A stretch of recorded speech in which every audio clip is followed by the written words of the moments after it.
Atong sayro ng dugang pang mga balita sa Mindanao, makauban nato si James Paulo Yap live sa Cagayan de Oro City.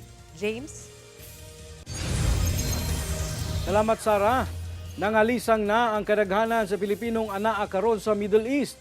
Gumikan sa gyera tali Iran, batok Amerika ug Israel.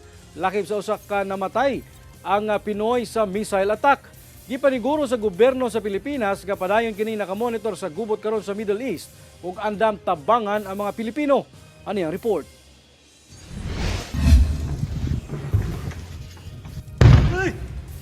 Ay!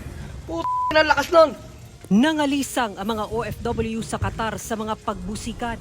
Usa kini sa 7 ka mga nasod sa Middle East nga ginapuntirya sa Iran gumikan sa presensya sa US military base. Pagpanimalus kini sa pag-atake kanila sa Amerika ug Israel. Sa Al-Wakra Municipality, naigo sa missile ang mga sakyanan sa residential area. Hinuon walay namatay. Sumala sa usa ka Filipino worker didto, pirmi ang pagtingog sa National Emergency Alert sa ilang mga cellphone. Yung daughter ko, sabi niya, talagang natakot siya. Yung panganay ko, parang, what is that, mama? So, we're trying to explain. Naghawak-hawak kami ng kamay and we pray. Padayon silang nakadawat og anunsyo gikan sa gobyerno sa Qatar ug sa embahada sa Pilipinas. Sobrang lapit namin. Oh my God. Nalisang sabang OFW nga si Edna Rio Castillo dihang miabot kanila ang pagpangatake sa Iran sa Manama, ang sentro sa Bahrain. Napapasama ko sila. Ayan. Oh my God. Kita niyo yan. Makita niyo yan, guys. Ayan. Nagliliparin yung mga ibon. Uuwi pa ako, Lord.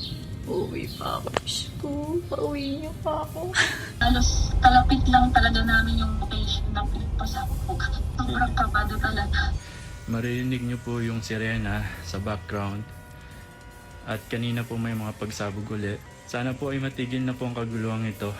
Ang OFW nga si Randy, 30 minutos lang ang gilayon sa gipuy-an sa US military base nga puntirya sa pagpangatake.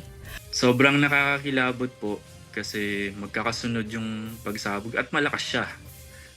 Kahit karamihan po ng mga missiles coming from Iran ay nai-intercept po ng Bahrain. Maririnig mo pa rin siya at kikilabutan ka kasi yung impact sa mga pinto, sa mga bintana, ramdam mo.